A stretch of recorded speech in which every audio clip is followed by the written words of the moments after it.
फक्त 2च चौकोनी कापडापासून खूप सुंदर अशी आपली ही जी ट्रॅव्हल बॅग आहे ती बनवून तयार झालेली आहे। याची फुल कटिंग आणि स्टिचिंगचा व्हिडिओ मी आपल्या यूट्यूब चॅनलवरती वर्षा फॅशन अपलोड केलेला आहे। तुम्ही यूट्यूबला सर्च करा वर्षा फॅशन ट्रॅव्हल बॅग, तुम्हाला भरपूर सारे ट्रॅव्हल बॅगचे व्हिडिओ बघायला मिळतील आणि याच्यामध्ये तुम्ही किमान तुमचे 2-4 दिवसाचे कपडे आरामात ठेवू शकता, नेऊ शकता, एवढ्या मोठ्या साईजची झालेली आहे। याच्यापेक्षा मोठी बघायची असेल तरी पण तुम्ही यूट्यूबलाच वर्षा फॅशन सर्च करा।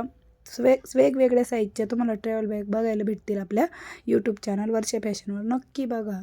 यूट्यूब चॅनल वर्षा फॅशनला तुम्ही व्हिजिट करा। यूट्यूबला व्हिडिओ बघत असाल तर तुम्हाला माझ्या फोटोच्या खाली या बॅगीची कटिंग आणि स्टिचिंगची लिंक भेटून जाईल आणि इन्स्टाला व्हिडिओ बघत असाल तर तुम्हाला यूट्यूबला सर्च करून वर्षा फॅशन ट्रॅव्हल बॅग बघावी लागणार आहे। म्हणजे तुम्हाला याची कटिंग आणि स्टिचिंग बघता येईल आणि शिवायची असेल तर तुम्ही नक्कीच व्हिडिओ बघून शिवू शकता। आणि कशी वाटली मैत्रिणींनो तुम्हाला ही ट्रॅव्हल बॅग ते पण मला कमेंट करून नक्की सांगा। आवडली असेल तर लाईक करा, शेअर करा आणि चॅनलला सबस्क्राईब करा।